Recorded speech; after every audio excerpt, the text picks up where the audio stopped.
tinobva taona kuti Jesus in his description and Jesus in his description,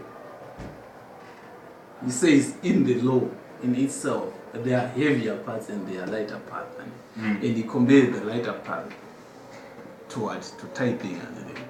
That one we cannot to tithing in a specific way, like minor tithing, like because if you go back to the Mosaic law, they were specific of how we are supposed to tithe, and it says the first thing of everything that you get to the rod measurement. You know how they used to measure rod measurement.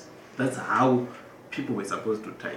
So even if you get a kilogram of something, you're supposed to tithe a rod according to the Mosaic law. But the Pharisees were emphasizing much on what? On tithing even to the smallest grain, according to what? To the Mosaic law. Mind you, the Pharisees were doing it according to what? To the Mosaic law. So why did Jesus say you are hypocrites because you are emphasizing much on this?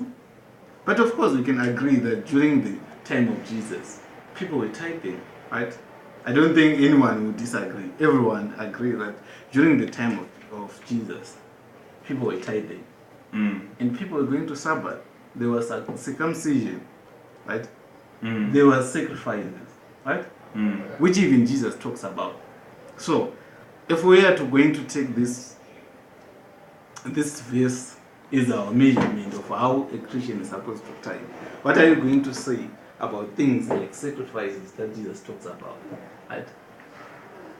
It's just a question. You answer it at the end. Matthew 5, verse 23 to 24.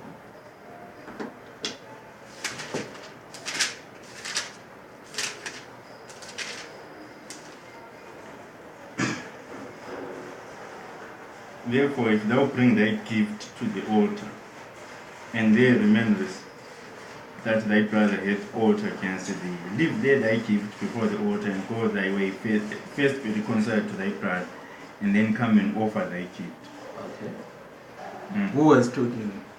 Jesus. Jesus. Alright. How would you interpret that verse? I wouldn't know where you want to go, so it's better. You provide the context. Not interpretation. How would you translate it? Maybe let's translate it in short and say. To me, what I'll say is, Jesus is talking about the spirit of giving here. The context in which a gift should be offered to God, and that he emphasizes that make sure that you have a good relationship with your brothers, and you don't come to give God paying gratis. By the way, the method that Jesus was talking about, what type of method of giving is it? No, I think you can enlighten us on that one. He's talking about the Old. And from the New Testament, we know that we're taking our gifts. People were taking their gifts to the Old as a way of sacrificing, as a way of giving to God. From in the New Testament? Even in the Old Testament. Okay, anyway. I will agree with that. So Jesus is talking about giving sacrifices. Here? Yes, and forgiving, that before you give your sacrifice to the Old, you should forgive your brother. I wouldn't so much as stretch it to say sacrifices, because we would need now, unless you're going to say that the word gift also is you are taking it in the context of an umbrella term. But the very fact is you are taking it to the altar, and when we know what happened at the altar, yeah, which is sacrifice, it could be offering as well. All right. That's why I'm saying the context of the word. All right, but all translation they point to sacrifice. No, we wouldn't agree on that one, but all translation they point to giving sacrifice. No. In the context of the Old Testament, there are offering and there is sacrifice, and the two are distinctly different. Yes. Okay. Yeah. Offering, it's given periodically. Sacrifices, they will usually precede a very critical event. Yeah. But Jesus talked about the sacrifices, bringing your gift to the altar. If you look at other translations, they explicitly say when you give your sacrifice, let's look for another translation. Let's not work on thin ice here. We've got the internet. Let's look on different translation. But my point is, if Jesus talked about these things, right? People were going to the Sabbath, they were giving tithe, they were being circumcised, and they were giving sacrifices, right? Even before, even if we don't want to quote Jesus here, but the matter of the fact is people were giving sacrifices during the time of Jesus. There were both sacrifices and there were offerings. I will agree with that. Yes, that's my point. Right? But can we take the sacrifice and give them to God now? There's a reason why we don't do that. We can. Sacrifice. I'll be very honest. As it is instructed, how you are supposed to give a sacrifice. You know, a sacrifice, when it was instructed and it was given in the context of the world system that they had at that time. Okay? If you had someone like Solomon doing 1,000 bulls as a sacrifice, 1,000 bulls.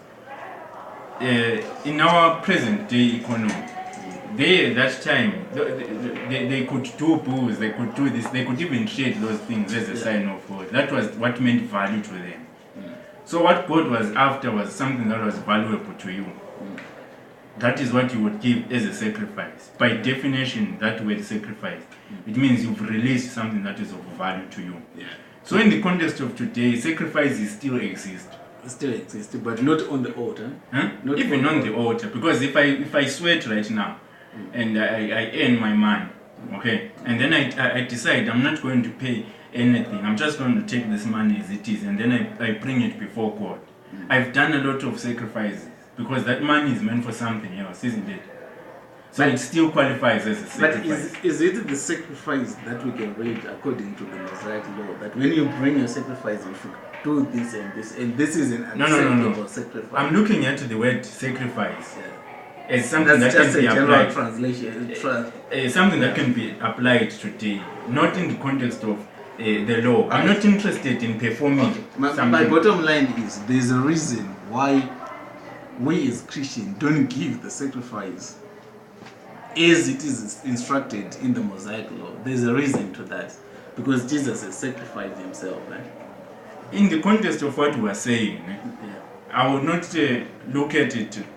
If we look at the types of sacrifices that you are talking about, Jesus familiarized himself with one specific sacrifice.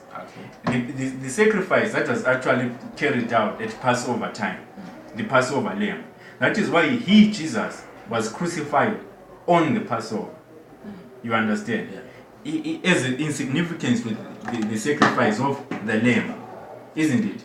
But when you're talking about all those other sacrifices of bulls and this and that, that was a different context. It would be somebody bringing in a bull or a sacrifice before God, because they maybe wanted to pray for something.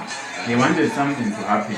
But when you're talking about the sacrifice in the context of the Passover, you're talking about an event that is being that was being celebrated. It had nothing to do with whether somebody actually wanted something or what.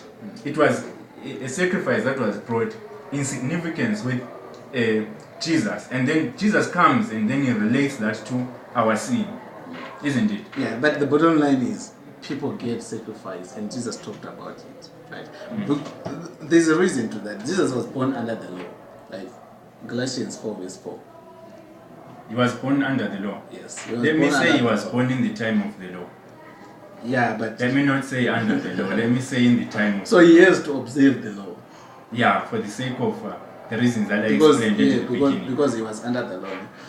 Because he was under the law. Anyone who is born under the law has to observe that law according to the how I wouldn't say the church, how the religion was structured that way. Okay. It's, even if we are going to read in the Bible, there's nowhere near in the Bible and where tithe is mentioned explicitly, right? After the establishment of the church. After the establishment. If it was really an important matter, don't you think there were going to be somewhere a mention? But we couldn't take that as strong evidence that we should not tithe, because there are many things that are not mentioned. But I'm just giving in a highlight that it wasn't mentioned after the establishment of the church. Because when the church was established, it was as in a template of how churches and how people are supposed to perform, right? But rather, we see Paul emphasizing on the importance of giving generously, right? As he was writing to the Corinthians and all other people, he was writing, emphasizing on giving generously, that God loves a cheerful giver. Right? So they are you recognize. In other words, you are saying explicitly, you cannot locate any verse. There are no sacrifices in the New Testament. Not sacrifices. Explicitly, there is nowhere near in the Bible after the establishment of the church where you can read about the tithe. Only Paul was talking about giving, and his giving was saying, give generously with a good heart, right? Press down a good measure, right? According to the Corinthians, right? That's my first point.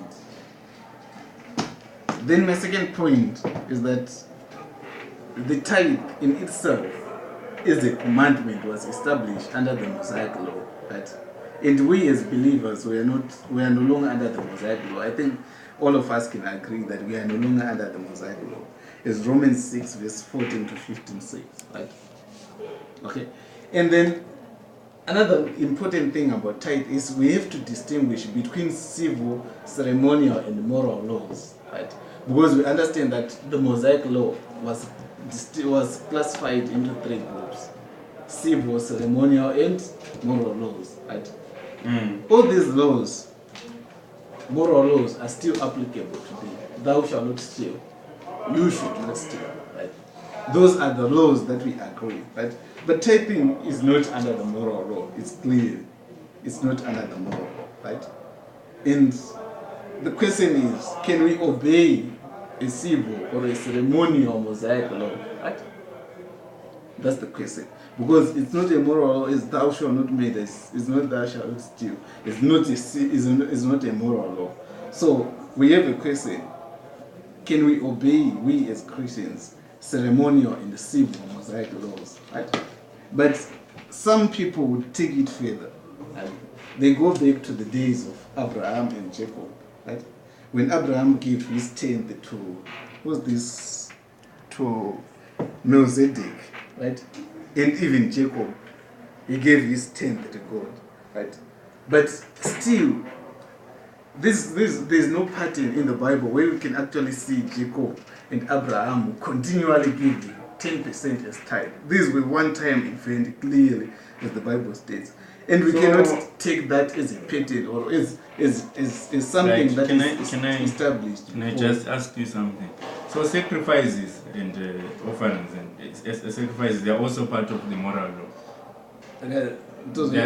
Are they part of the moral law, or are they part of what you call ceremonial law? Sacrifices. Sacrifices are part of either civil or ceremonial. So they are not supposed to be done. Sacrifices. Yeah. Today's church, according to the Mosaic law, no, there are no sacrifices. You can't bring your cow in the church and kill that cow. No, but I've already explained to you that the context of bringing a cow or a beast has got nothing to do with the issue of salvation, which would be a ceremonial issue, but it's got to do with the issue of what? Of faith, which is what? A New Testament issue. You understand? Yeah, I get it. And I told you that they would bring peace because that's what was of value to them. God would say, but do you have it in the Bible? Because when you're talking about Mosaic law, these are things that are explicitly written. That if you want to sacrifice, you do this. What God was after every time when you wanted some wait. This one we can analyze every situation where people wanted something and God would say, go and sacrifice. The Israelites, they wanted victory over a certain nation. Go and bring me a bull of 7 years. This is Gideon and the Midianites. Go and bring me a bull of 7 years. Yeah. But God, you're all powerful. Why do you need a bull for that? Yeah, that one I understand. You understand? Yeah, I understand. So it's got nothing to do with their sin. Yeah, it's got everything to do with what is of value to them. Yeah. You understand? So in the same context, it happens in today's. No, but In terms of sacrifice, there is an instruction explicit as to how people are supposed to conduct that sacrifice. I understand. How it's supposed to be but done. The issue is not the way of actually doing it. Yeah. The issue is whether it is being done or not in one way, form, or another. Because if you take that as an example, when they were praying and Gideon was also giving it, mind you, Gideon was doing it according to how the instruction from the Mosaic law, how it was supposed to be conducted, the explicit instruction. So why are you running away from those explicit instructions? If you want to perform the same act as the Bible says. No. I'm not running away from that item. I'm just saying that the way it was done at that time was relevant to them at that time. Yeah. But the concept has survived through. But at what point did it change? At what point? Who made that decision that no, now we are not going to make this type of sacrifice, we are going to do this ABC? No, when the society changed and evolved and the world system moved from kettles and beasts and this and that, people had to give what was of value to them. At that time it was kettle, isn't it? So the instructions were designed pertaining to those cases. That's why they needed to go to the altar, and the altar was designed in a way that it would separate what you would call the fat from the other parts of the meat. What I'm saying now is why, if you want to see from Paul's own church, that sacrifices were still being done. Let's turn to Philippians 4 verse 18. Philippians 4 verse 18. Let me start from verse 16. For even in Thessalonica, yet he sent once. Well, let me start from verse 14. Notwithstanding, ye have well done that ye did communicate with my affliction. Now ye Philippians know also that in the beginning of the gospel, when I departed from Macedonia, no church communicated with me as concerning giving and receiving, but ye only. For even in Thessalonica, ye sent once and again unto my necessity, which means you gave me something. Then, not because I desire a gift, not because I am the one who wants a gift, but I desire fruit that may abound to your account. What is Paul saying here? He is saying, you are not giving me because I want something from you. You are giving me so that the grace can be fruitful for you. The grace which I have as Paul. That's why you are giving to me. Which is the same concept that we Christians have today. Wait. We're not talking about giving. Wait, I'm coming to that. But I have all and abound.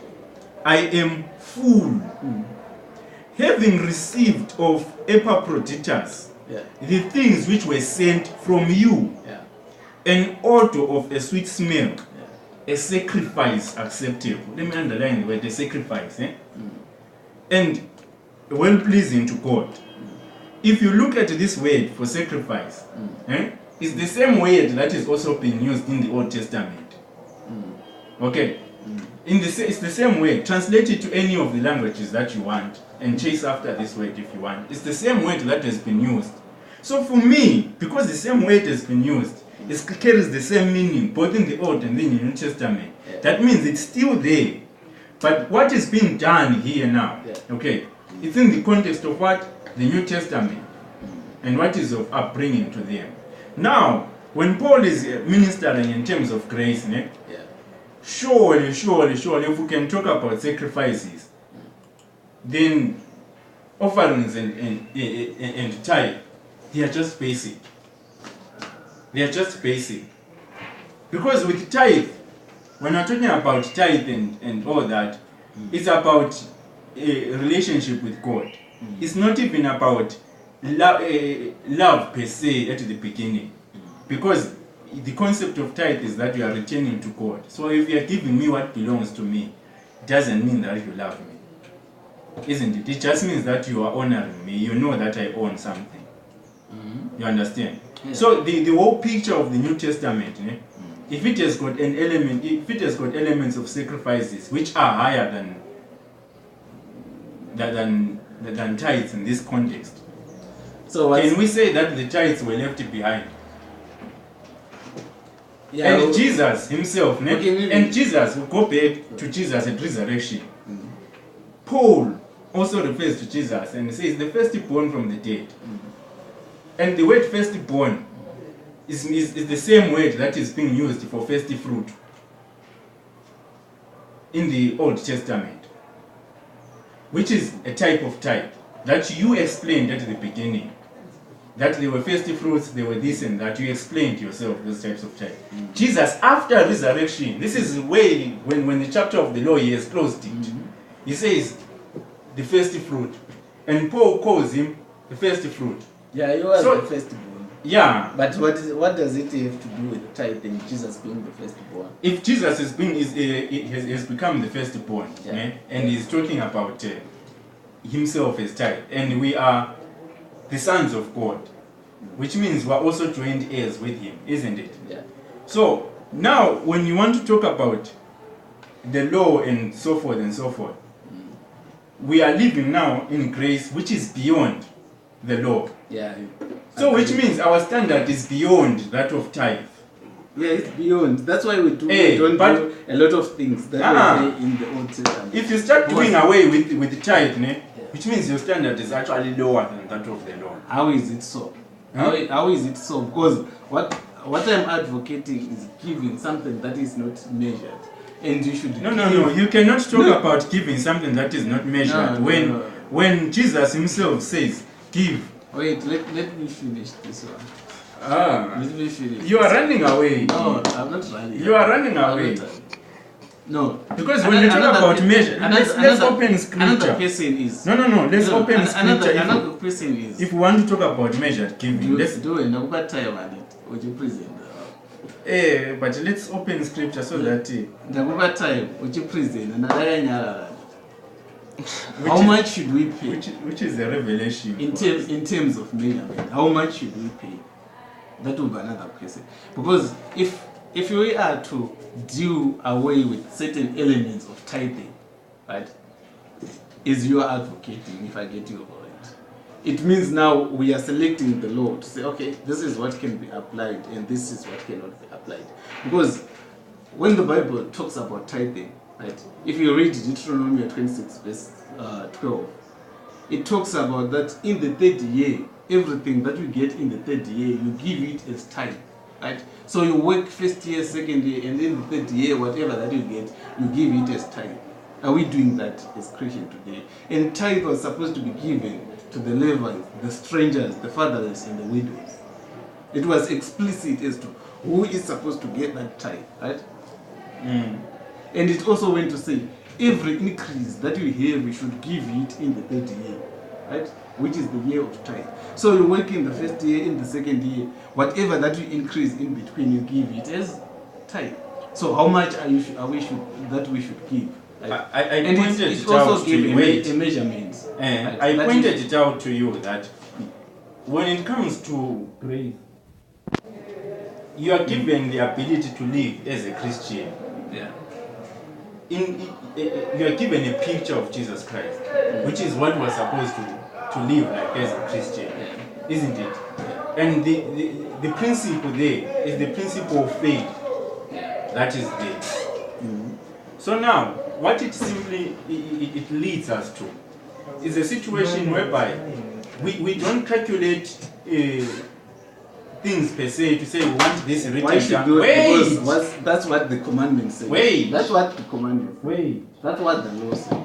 If you want to live by the law, then that's fine. No. But what I'm saying According is, to Yeah, the element of listen. tithing was explicitly listen, given. what I'm Yeah. saying is, as a Christian, if you've got grace, Yeah. if you understand grace, Yeah. whatever you will do will be more than what you find in the law. Yes. That's all that I'm saying. And tithe, you find it in the law, which means you need to do more than what you find in the law. Yes. That Yeah. one I agree. So, which means, for me now, tithe is a benchmark, isn't it? It's a benchmark. If you fall below that benchmark, then Me, I wouldn't take it as a benchmark because there are dangers to that. If you take it as a benchmark, you should follow what the standard of that benchmark, which is giving, right, 10%, right, is a benchmark. If you don't want to fall below. no. And When I'm saying it's a benchmark, what are you going to? when I'm saying it's a benchmark, I'm saying amongst all the other offerings that you can think of, that you do, Yeah. we are acting in an atmosphere where we're living by faith. Now the problem now with us in the church is that we are trying to put that in legislation as what was done in the law. So now we're trying to debate grace and to put it in the law, whereas the people who actually produce, they carried the message of grace. So can ran you agree that when you are giving, you are not necessarily supposed to give 10% as tithe? Because the law says when you give, you take 10%, right? What I'm saying is, no more, no less, according to the Mosaic what I'm law. saying is, Brian, do not pin anybody who accepts tithe to the law. Because it's under the law. No. When you accept something under the law, you act as the law says. You love your parents, you love everybody, you love your neighbor, you're under the law. I'm not. Yeah, but it's a commandment that's in the law. That's why it says these laws, they were clearly classified. We have ceremonial. No. This one is the one that I'm talking about, and the one that you're talking about. Yeah. The one that I'm talking about, that of love, it's in the commandments. Yeah, that's a moral law. You're supposed to follow those commandments. Hey, so what I'm saying now is, don't try to take grace and write it on a stone and put it down as law. Grace is meant to operate by faith. Yes, that's my point. When it comes to tithing, is that so why when, we so when you find people who are tithing, wait, Christians, when you find 10% when give to God, why should we measure ourselves if we have the grace? Why should we take when you find people tithing and give it to God? When you find people tithing, giving that 10% Yeah. and doing also even other things, those people are beyond the law. The fact that they did something that exists in the context of the law does not limit them to the law, because they do more than other things that are beyond that particular law. But mind you, in your conscience, you are saying I'm giving this as tithe, which is what, 10%, right, of what you earn, right? Me, I'm a tithe. I've always given 10%, but it has never harmed my conscience in terms of the law. My real argument is that all these things, according to Paul and how he preach and how I read the Bible, we as Christians, we should not be limited to 10% in terms of giving. It's tithe. Because of two things. Nobody limits you. Because of two things. Tithe is under the Mosaic law, and there is this explicit instructions from Deuteronomy 26 verse 12 as to how are you supposed to give, when are you supposed to give, how much, to whom are you supposed to give. Do you see, Brian, all these four questions? Where you are the pinning, Levites, where you are pinning your hopes on, and where you are pinning your hopes on, measurement, right? Where you are pinning your argument, they were clearly explained. Is on the law itself. So how are we going to explain this? Are we going to say we need to update the Bible? No, right? We don't, because this Mosaic law itself doesn't apply to us. We are under grace. Your argument is flawed here. Why should we give 10%? Your argument is flawed here in the sense that you are saying 10% is explicitly explained in the book of Deuteronomy that you should give 10% of whatever that you give, and in the third year, whatever that you increase, you give it as tithe, and you give them to the Levites, strangers, fatherless, and the widows. Right. Are we doing that? Right. If it's tithing. It's exactly the argument that Jesus posed to the Pharisees. They were very specific, and they would be telling people like this, you see, this is supposed to be 10% written like this and this. Yes, and Jesus comes and says, you are being precise on, like for example, he would say, you didn't include the workers here. Yes. You understand? Yeah. And the Pharisees would say, I know you didn't include the workers, so you have got a problem in the context of the law. Yeah. Now what I'm saying, no. A problem. Wait, let me speak now. Yeah, let me speak. Give me a chance. So that precision is the one that you now are trying to take and pin it into the New Testament. Not To say that, pinning, I'm wait, saying let me that's the finish. problem. That's Let the me problem. finish. I'm not pinning. I'm Hey. saying that's the problem. You are trying to pin it to every Christian now to say Not pinning. to I'm say saying that that's your problem. that with the the Christian- tithe. That's No, what you Brian. have to confront. you need to give me a chance to speak. Yeah, yeah. Mm. You are trying to pin it now to say that every Christian who's going to say they are giving tithe, Yeah. they are supposed to abide according to that instruction. But what I'm saying to you is, Christians in this present day, they are living by the law of faith. Yes. Living by the law of faith, it means they will do some elements Yes. of the law itself. Yeah. Okay? But not on the basis of the law, but on the basis of grace. That is exactly what I'm saying. Agreed. So when they decide to say they are going to do 10%, they will do 10% if they want. You understand? Yeah. That's the law of faith that is in operation. It works for them. Now, what we are saying is, those that choose not to do it, Yeah. well, it's according to what they believe. But in the law of, in the context of grace, we understand that Christians are empowered to go beyond the law. Yeah, you said my closing argument. That's exactly what it's as if you were reading them. No. Because from my research, Uh-uh. ever since I started to read about this point, I've tried to study it with a clear conscience that we as Christians, should we really tithe, or should we just give generously? If you look at it from the point of view Yeah. of with the law in mind, Yeah. you are likely to reach the conclusion that you are not supposed to. But the concept of tithe now itself is not tied to the law per se. Let me explain my point. Yeah. Let's go back to the issue of Abraham and Melchizedek. Yeah. The law only started, let me underline this, only came with Moses. Yeah. I explained it earlier. Wait. On. You were not listening. It came with Moses, Yeah. isn't it? Yeah, it came with Moses. But Abraham paid tithe, Yeah. but he was not in the law. He paid tithe. That's why I said, to my argument, Wait. I said Abraham paid tithe. But we cannot take that as a pattern, because nowhere near in the Bible, the Bible says Abraham paid later on, and it wasn't a pattern. Right. One, and another thing is, there are other things that Abraham and Jacob also did the same. Right. That's What what you need to under the law. understand. What you need to understand. They is- have two wives. Yeah. Were they condemned about that? No. What Would you you need. marry two wives? What you need to understand is this. Is Abraham did. Wait. Yeah. What you need to understand is this. Paul nails it in Romans that all of us are by faith Yeah. indebted to the father of faith himself. Who's what? Abraham. Who is Abraham, isn't it? We're in debt. So Christians now, when you see them tithing, Yeah. they are tithing the same way that Abraham did. Okay. But Agreed. I'll marry two wives the same way Abraham did, because Abraham made two wives, and there's no condemnation to Abraham about that. Listen. Don't take the context of. Because there's no party. Wait. Wait. Yes. The context of Abraham marrying two wives and this and that has to do with the covenant that they had with God.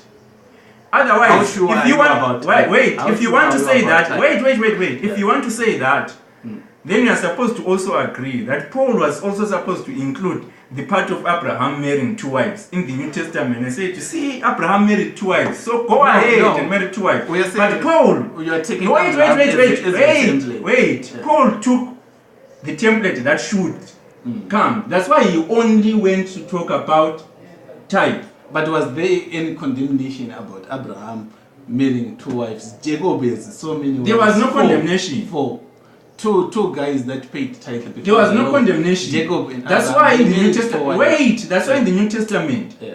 you are given what?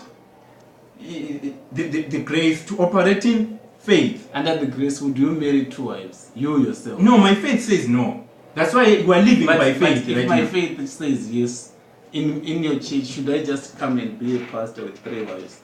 If your faith says yes. Yeah. No, the faith in the church is not saying that. How so? We're living by How so? we're living How by what? so? also. The main reason why you just want to run away. No. You are the one who's now talking about wives. What you're talking about? The main reason is we want to talk about pattern. There's no pattern to what Abraham and Jacob. No. It wasn't There's no pattern. After that. There's no. Before the law, there were many great believers. There were many great men of God. Right? Before Abraham, But there is no rule that forbids us from taking something that they did and doing it today. Such as marrying. Such as taking tithing as well as marrying. What's the... You know, when you start going in that area now, you are now a person who's starting to what? To apply the law in the New Testament. I'm not applying the law because you're taking the same template here. And you say, we only take number 1 that is written, number 2 let's cancel. No. I'm following what Paul did.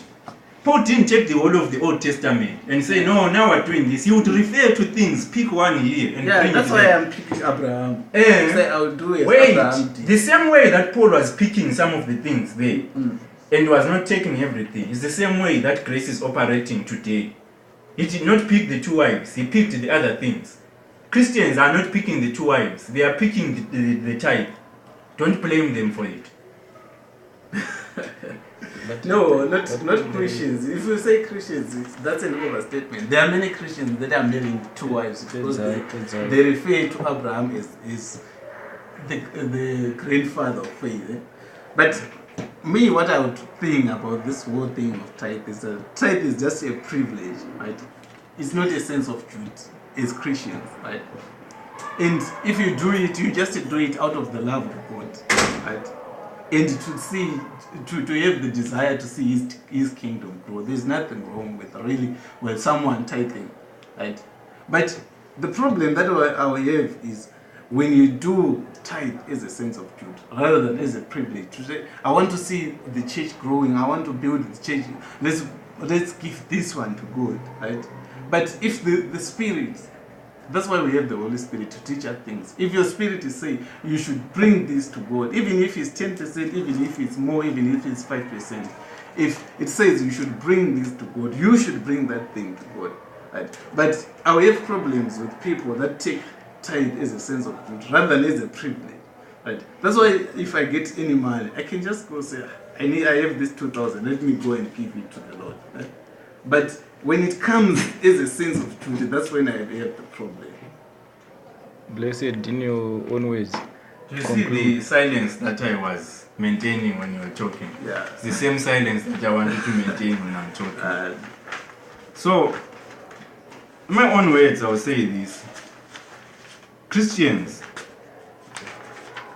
they relate grace in the context of faith. So now, because God is operating in each and every one of us by conscience and by grace through the level of our faith, I will look at in the context things in the context of the way Paul did. He would, according to Revelation, he would go in the New Testament and pick something that was symbolic to the New Testament. All the things that he left behind, it means they were done by those people for that time. There no symbolism to the New Testament. Abraham was symbolic to God at one point when he went to the Mount of Moriah and he sacrificed Isaac. That was his symbolism to God, the Father. Because centuries later, God would also have his son, Jesus Christ, sacrificed at the exact same spot. But that similarity does not mean that God has got 2 wives, or he has concubines, or this and that. That is why Paul would, by revelation, be led by the Holy Ghost to go and pick certain things that are relevant and symbolic to the New Testament. In the same spirit that we're operating in, some Christians are operating in the same way. That is why they take the concept of tithe in the same way that Abraham did it and utilize it today. Now, the argument or the confusion comes when people who want to attack tithe view tithe from the perspective of the law. Yet Christians are viewing it via the revelation that Paul had. So that is my conclusion on the matter. It is in the fact that each Christian is supposed to be guided by faith.